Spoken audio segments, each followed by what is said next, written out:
Bu 1400 ildir bir tarixi məsələ niyə bu qədər qabardılır axı? Həzrət Hüseyn cənnətdə idi, sevinmək lazımdır. Hər il eyni şey, nə qədər olar axı? Əvvəlcə əzizlər, bu fotoya baxın. Bax, bu mənim fotomdur. 80-ci illərin axırıdır. Hələ 20 yanvar faciəsi, Xocalı faciəsi, işğallar baş verməyib. Yadımdadır, anam bir gənc cütlük vardı. Onlardan xahiş etdi. Onlar da bu gül buketini verdilər. Foto çəkildi, qaytardıq. Bilirsiniz, bu nə gülüdür? Köhnələr bilər. Qərənfil. Bəli, o vaxt qərənfil matəm gülü deyil idi, sevgi gülü idi. İndi bir xeyir işlə gedib kiminsə ailəsinə qərənfil alıb apara bilərsiniz? Yox.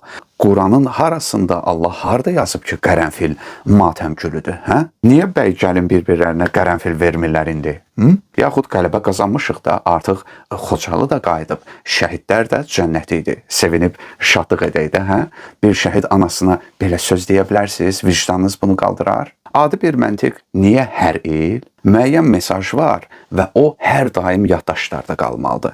Necə ki, 1000 il keçsə də Xocalı, 20 yanvar, 31 mart və s. faciələrimiz əsla unudulmamalıdır və bu xalqın yaddaşında qalmalıdır. Bir söz edeyim, əziz Aşura faciəsinin matəmini qeyd edən əzizlər, siz kiməsə neysə isbat etməli, hesabat verməli deyilsiniz. Ay, bunu niyə belə etdiniz? Olmazdı ki, belə edəsiz. Həmin adamlara deyin ki, öpürük, yaxşı yol. Bir dəstə adam var, münsiflər heyəti kimi oturub, hesabat tələb edirlər. Ay gid, sən mənə hesabat verirsənmi? Necə ki, o sənin öz həyatındır və istədiyin kimi yaşayırsan və mənim fikrim sənə maraqlı deyil, bu da mənim həyatımdır.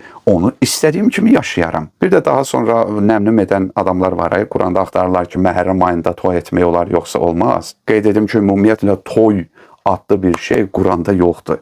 Yaxud da xüsusilə Əməvi ardıcıları olan Vəhhabilər var. Sizə bir sual verim. Təkvir surəsində oxuyuruq, diri-diri bastırılmış qız uşağı haqqında soruşulacaq zaman hansı günaha görə öldürülmüşdür? Sual, bu ayənin mənə nə adiyyatı var?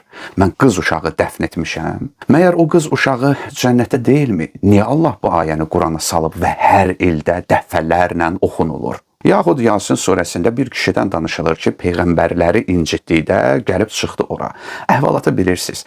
O kişini öldürdülər. Çox təsirli mesajları da var. Heç adı qeyd olunmayan bir adamın ki, hədislərə əsasən adı Həbib Nəccar idi. Allah niyə onun hekayətini Quranda verir? Hə? Məyər o adam cənnətdə deyilmi? Məyər onlar bir ümmət deyildimi ki, olanlar olub keçdi getdilər? Yaxud Buruc surəsində oxuyuruq, ölüm olsun işgəncə verən xəndək sahiblərinə. Niyə lənət deyirsiniz? Niyə filan edirsiniz? Quran deyir, ölüm olsun. Dalıcan oxuyuruq, böyük və şölələnən bir od. Onlar xəndəyin kənarında oturub, soyuqqanlı və daş ürəkli ilə möminləri etdiklərinə tamaşa edirdilər. Onlardan yalnız qüdrətli, tərifə layiq Allaha iman gətirdiklərinə görə intiqam alırdılar. Siz Allah, siz Əshab-ül Uxdud tanıyırsınız. Bu nədir? Elə bil Quranda Roza Mərsiyə oxunulur. Yas saxlanılır. Peyğəmbər bu qövmləri, adamları görmüşdü, yoxsa onun əshabı görmüşdü? Niyə bir zaman baş vermiş faciə Quranda qeyd edilib, hə? Niyə bu faciə hər dəfə təkrarlanmalıdır? Heç olmasa İmam Hüseynin kim olduğunu hamımız bilirik. Siz Uxdud sahiblərini, onların kimliklərini tanıyırsınız. Niyə Allah onların faciəsini qeyd edir? Hə? Mər onlar bir ümmət deyilmiydilər ki, keçib getdilər? Niyə Allah keçmişi yad edir? Hə? Bəqərə 214-də oxuyuruq. Sizdən əvvəlkilərin başına gələnlər sizin başınıza gəlməmiş cənnətə daxil olacağınızı mı sanırsınız? Onlara elə sıxıntı və xəstəlik üz vermiş, elə sarsılmışlar ki, hətta Peyğəmbər və ona iman gətirənlər dedilər ki, Allahın köməyi nə vaxt gələcək? Bilin ki, Allahın köməyi yaxındır. İndi aydın oldu. Muaviyə və Əli, Yezid və Hüseyn, Nimrud və İbrahim, Firon və Musa keçmişdə mi qaldı? Allah deyir ki, sizdən əvvəlkilərin başlarına nə gəlibsə, sizin də başınıza gələcək.